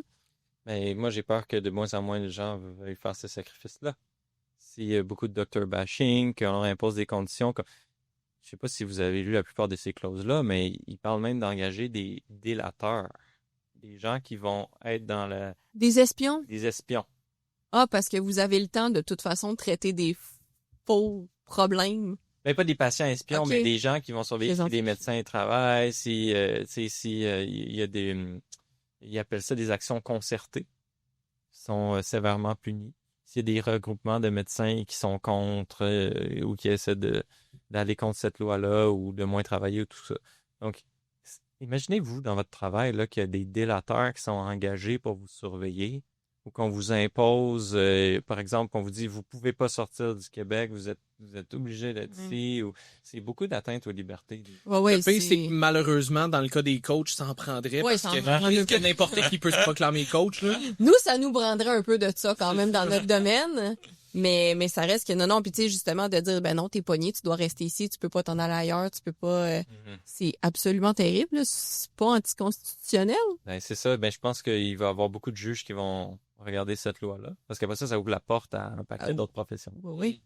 Mais il y a d'autres solutions, c'est ça l'affaire, c'est que nous, on travaille avec des systèmes informatiques qui sont tout pourris, la DSQ qui marche une fois sur 2, qui prend 10 minutes à ouvrir, ça, c'est vraiment des pertes de temps. Tout ce qui est administratif, gestion, il faut valoriser les autres professions aussi. Tu sais, on parlait de physiothérapeutes, les infirmières, les super infirmières, les pharmaciens sont capables aussi de prendre en charge certains patients. Ça, on est en retard là-dessus. Là. On n'a même pas encore le système informatique là, pour les dossiers des patients. Mais on a sa clique. Ouais, mais c'est ça, justement. Avec tous les millions de dollars qui sont perdus, ben, c'est de la faute des salaires des médecins. D'accord. Non, mais c'est un peu ça, là. Puis ils sont paresseux, les médecins. Oui, 100%. Ils ont juste étudié 15 ans, ils ont sacrifié leur famille, puis ils travaillent toutes ces heures-là au bloc opératoire, puis ils font du bénévolat aussi, parce que l'enseignement, la recherche, l'université, tout ça, les tâches de gestion, c'est essentiellement du bénévolat. Donc, c'est frustrant. 100%. Beaucoup de collègues qu'on récupère en pleurs puis en détresse là, depuis cette loi-là. Ça doit être ridicule. Comment est-ce que vous dealez avec le... Je sais pas à quel point toi tu le vois, j'ai l'impression que c'est... Moi, je le vois beaucoup plus du côté fitness, parce que nous autres, on est plus avec le côté holistique et allopathique. Fait que je vois un gros trend depuis les dernières années de fuck la médecine, on veut être le plus naturel possible. Okay. J'ai de la misère avec ça parce que je me dis, les deux ont leur place puis devraient essayer de travailler ensemble et conjointement au lieu de être juste un ou juste l'autre. C'est ça que ça veut dire holistique, non? Selon moi, c'est ça. Intégratif, tu sais. Selon moi, où est-ce que, tu sais, nous autres, c'est que moi, de la manière que je le dis, c'est que nous autres, on est plus dans le préventif, vous autres, vous êtes surtout dans le réactif. Fait que, on va essayer de prévenir. On essaie de vous enlever des patients. C'est ça. C'est bien de venir à ça. C'est ça. Mais tu sais, si on est pour avoir des patients qui ont des problèmes... Ben, il y a des limites à ce qu'on peut faire. C'est ça, je suis comme, mais va à l'hôpital, va voir un médecin, comme c'est pas nous autres, là. Ouais, mais j'ai tel supplément. Non. Comme, va voir un médecin, mais est-ce que vous voyez une certaine résistance des fois un peu plus de nos jours soit par rapport à une médication ou un protocole ou quoi que ce soit? En anesthésie, on voit pas tant ces choses-là. Ouais. Généralement, quand t'as besoin J'avoue qu'en anesthésie, un peu moins. C'est ça, tu veux dormir, hein, visuellement, si tu vas bien pour le cœur. Mais, c'est-à-dire, disons que j'ai un patient, je reçois, il prend 12 médicaments, je connais pas son historique de résistance aux 10 médicaments. Durant ma médecine, j'en ai vu des patients qui préféraient ne pas recevoir un médicament ou qui préféraient ne pas avoir telle chirurgie pour des raisons X ou Y. Mais la façon, c'est aussi qu'on nous apprend la façon qu'on apprend à gérer des cas comme ça, c'est d'être vraiment dans la collaboration. Tout à fait. Tu sais, comme tu disais tantôt, tu vas pas changer l'idée de quelqu'un qui a déjà son idée formée. Peut-être que tu peux mettre une graine qui va germer, mais souvent, tu sais, on écoute le patient, puis on lui demande comment je peux vous aider dans votre problématique. Puis si le patient est apte, là, qui a un consentement libre, éclairé, là, fait ce qu'il veut. Là. Évidemment, s'il est adulte, puis tout ça, là, mais... Est-ce que tu peux répéter ce que tu viens de dire? Tu demandes au patient comment est-ce que je peux t'aider? C'est dans certaines consultations, oui. Wow! Oui. À l'urgence, quand j'étais externe à l'urgence, des fois, j'en venais à cette conclusion-là, oui. Comment je peux vous... Puis une fois, j'ai eu une patiente, elle s'était cassé un os dans la jambe. Elle avait besoin d'une chirurgie. Puis, elle voulait pas la chirurgie, elle voulait pas le plâtre, elle voulait pas les médicaments pour la douleur. Donc, comment je peux vous aider? Elle m'a dit, vous savez, moi, je suis juste venu ici parce que je voulais un diagnostic. Puis là, elle avait une fracture. J'ai dit, d'accord. Est-ce que je peux vous aider d'une autre façon? Elle dit, non, merci. C'est tout. Puis là, elle avait un remède à la maison. Puis c'est tout. Puis elle est partie. Elle était satisfaite de la façon que ça avait été géré. Pour elle, elle était apte. Tu sais, adulte, consentement libre et éclairé. Elle fait bien ce qu'elle veut. OK, fait que vous, c'est ça vos barèmes, mettons, pour une consultation? Ben oui, on va pas forcer un médicament, une chirurgie à personne. Des fois, il y a des bémols. Une personne qui est pas apte, Mm-hmm. une personne qui est en situation d'urgence, en coma, tout ça, bien sûr. Mais pour une On va personne attendre qu'elle se réveille avant de lui demander si elle veut. Exactement. Ouais. Exactement. Une personne en bas de 14 ans, ou des fois entre 14 et 18 ans aussi, ils peuvent pas refuser. Ils peuvent choisir d'accepter ou non, mais certaines choses ils peuvent pas refuser. Par exemple, une chirurgie qui va sauver un membre ou une vie. Ouais. Donc c'est pas mal ça les critères sinon. OK, c'est bon, ça va. Moi, quand j'étais jeune, j'avais peur du médecin. Parce que je croyais qu'en allant au médecin, j'avais pas mon mot à dire, puis il allait me faire une piqûre. Ou il allait me mettre une intraveineuse. Puis en fait, j'avais raison, parce que j'avais 7 ans. Fait que oui, j'avais pas mon mot à dire. Mais en fait, la médecine, c'est beaucoup plus collaboratif. Puis en plus, avec les années. Maintenant, on a des patients partenaires qui sont engagés par l'université pour collaborer avec nous. C'est des gens qui sont des patients chroniques d'une maladie. Ils viennent faire des cours au médecin. Comment je me suis senti quand le médecin me dit ça? Comment je me suis senti vis-à-vis de telle situation?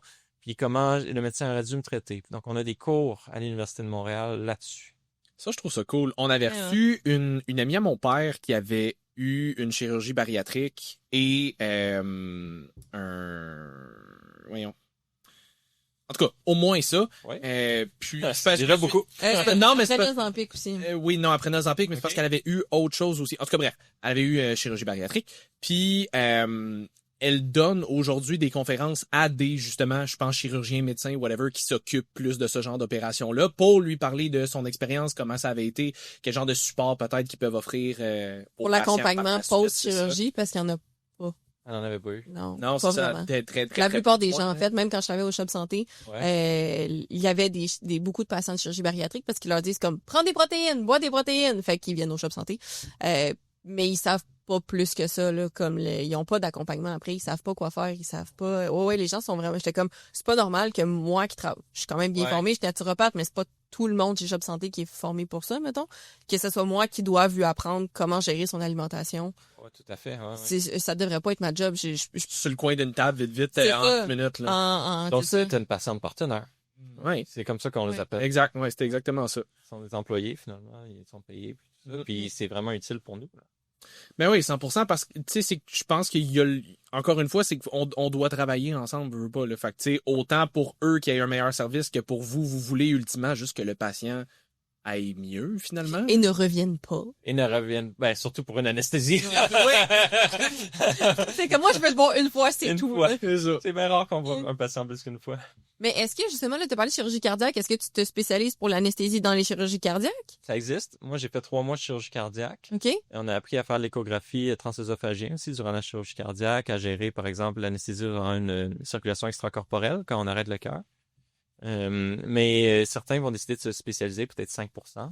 OK. Mais moi, c'est pas ce qui m'a fasciné et passionné dans la vie. Ça n'a pas été ça. C'est Donc, quoi? non. Moi, j'aime juste l'anesthésie en général. Je vais pas nécessairement aller me spécialiser. All you can eat anesthésie. Ouais, là. c'est ça. Standard. C'est ça. Mange pas les anesthésies, par exemple. Non, c'est ça. Une autre chose que j'ai oublié de dire sur l'anesthésie qui est le fun, c'est qu'on fait des épidurales pour les patientes qui accouchent. Et les Oui, césariennes. tu en publies souvent sur ton profil, quand Les même. épidurales, parce qu'il y a beaucoup de fausses informations qui circulent. Mais Tu fais de l'anesthésie pour les épidurales? c'est nous qui faisons l'épidurale. Ah. Puis aussi les césariennes, donc l'anesthésie pour la césarienne, puis la naissance du bébé, puis on réanime les bébés. Ah. Donc, on est beaucoup en contact avec des bébés, avec des naissances, avec des beaux moments. L'épidurale, tu sais, la patiente est soulagée, comme tellement reconnaissante. Donc, J'ai malheureusement entendu plusieurs petites histoires de je me suis fait piquer comme 3-4 fois avant que ça fonctionne, par exemple. Là. ça existe. Oui, tout ça. Ouais. Oui. 5% d'échec. Ah. Puis ça, c'est de la faute, hein? Personne. OK. L'anatomie de la personne, comme elle ouais. est faite, oui. Moi, le chiffre que je donne à toutes mes patientes, c'est que vous avez une chance sur 20 que je revienne. Ouais. Puis des fois, on revient pas, mais on pique 2-3 fois parce que entre 2 vertèbres, ça passe pas. Contact osseux, donc on va un peu plus haut. Ah, là, ça passe pas. Des fois, ça passe pas du tout en médian, donc il faut aller paramédian. Donc, des histoires comme ça, j'ai été piqué 3-4 fois, ou des fois, on entend j'ai été manqué, il m'a piqué 2 fois. C'est pas vraiment que tu as été manqué, là. N'importe qui a. Ton anatomie était C'est pas ça. conforme à ce que j'ai appris. Ben voilà, il y avait pas de place dans l'espace. Et puis, ouais, c'est ça. Y a-tu d'autres genres de mythes, entre guillemets, comme ça, que t'entends fréquemment? Là, justement, tu sais, Ouais. on va manquer, c'est pas tant qu'on t'a manqué, finalement. Là. Ouais. Ben, effectivement. Donc, sinon, attendre 4 cm avant de prendre l'épidurale. Hein? Ah, Ça, de dilatation. La dilatation. Donc, les femmes souffrent pendant des heures à attendre le maudit 4 cm. C'est faux. Puis malheureusement, des fois, c'est même des mythes qui sont propagés par des gens dans le domaine de la santé. Des fois, même les infirmières de la patiente. Mais de moins en moins, là. Mais on essaie toujours de faire l'enseignement à ce niveau-là. C'est une fausse croyance qui venait de l'époque où on croyait que les épidurales augmentaient le taux de césarienne, diminuaient l'efficacité du travail. Donc, on attendait que le travail soit très bien enclenché à 4 cm, mais c'est complètement faux. Donc ça en est un. L'autre, je viens d'en parler, c'est que l'épidural augmente le taux de césarienne. Une épidurale, tu pourras plus pousser soit en césarienne. Complètement faux. Il n'y a aucune incidence sur le taux de césarienne. Il y a peut-être un incidence sur le travail instrumenté pour les épidurales qui sont plus puissantes. C'est-à-dire d'aller chercher des forceps ou une ventouse pour sortir le bébé, mais pas sur les césariennes. Puis, l'épidural ne prolonge pas non plus le travail. Des fois, pour les pousser, selon certaines études, 20 minutes de plus. Mais ça, c'est pour la poussée, qui est vraiment l'étape. Là. Mais tu le sens moins, fait que c'est pas tant grave. De un, oui. Mais souvent, pareil. Souvent, justement, c'est ces épidurales-là qui font prolonger le travail. C'est ceux qui sont tellement puissantes que tu peux plus bouger les jambes et tu sens plus tes poussées. Mais c'est pas toutes les épidurales qui sont comme ça. Fait que c'est là que tu es obligé de siphonner le bébé pour qu'il sorte. Là. Ouais. OK. Sans la balayeuse. En termes médicaux, là. Exact. Mais donc voilà. Mais tout le reste, c'est faux.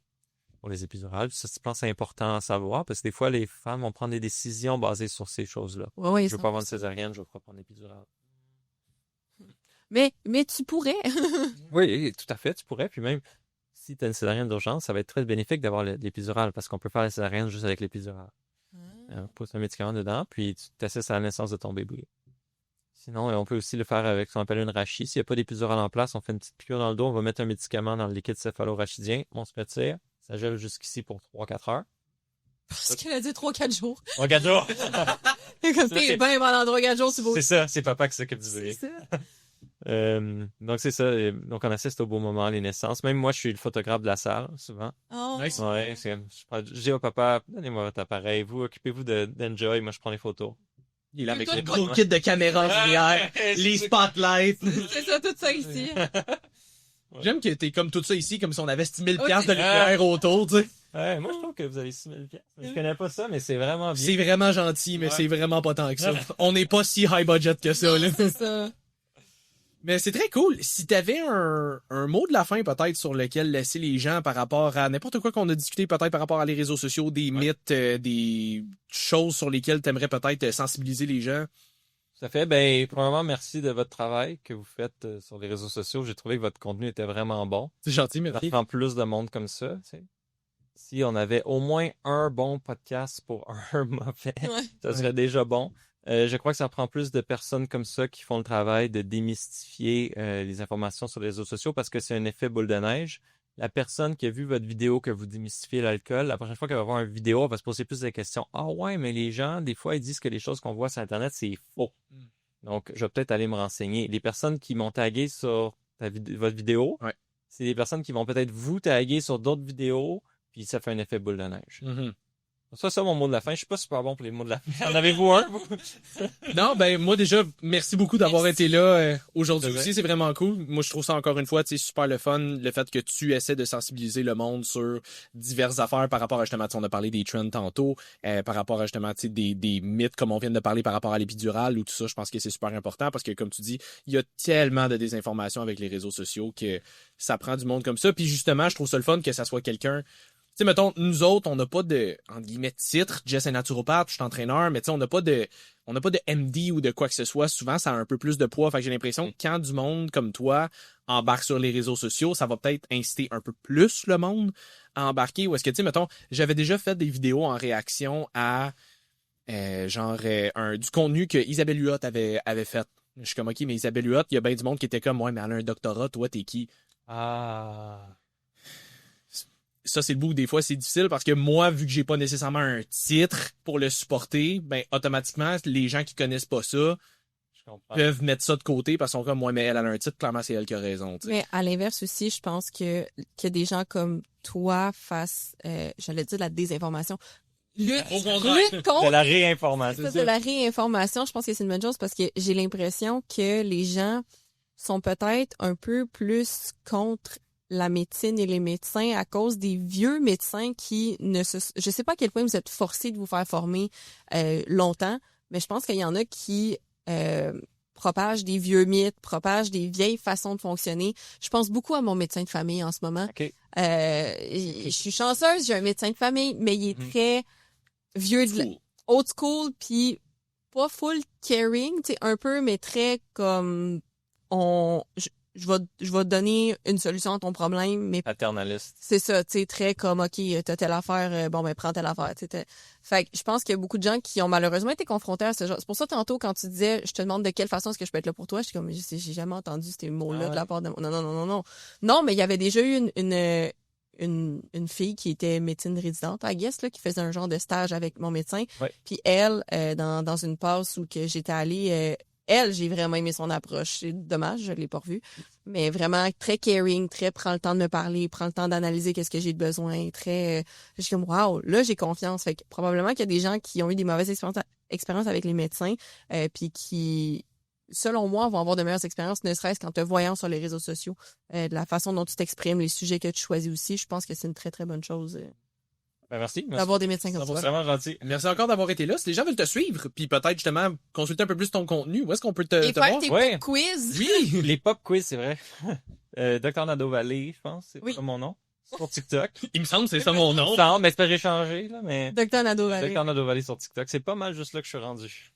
Cool. Bon, fait que si vous avez TikTok, je vous encourage fortement à aller le suivre. Puis, encore une fois, merci d'avoir été là. C'était super le fun. Ça fait plaisir. Merci. Jess? www.nihssupp.com avec le code WUACV10 si vous voulez acheter des suppléments NIH, aussi dans tous les shops santé à Martin-Gendron, donc Longueuil, Boucherville et Saint-Basile. Et voilà, j'espère que vous avez apprécié. On se voit pour un autre épisode de Woke Up and Chose Violence la semaine prochaine. Salut tout le monde. Salut tout le monde.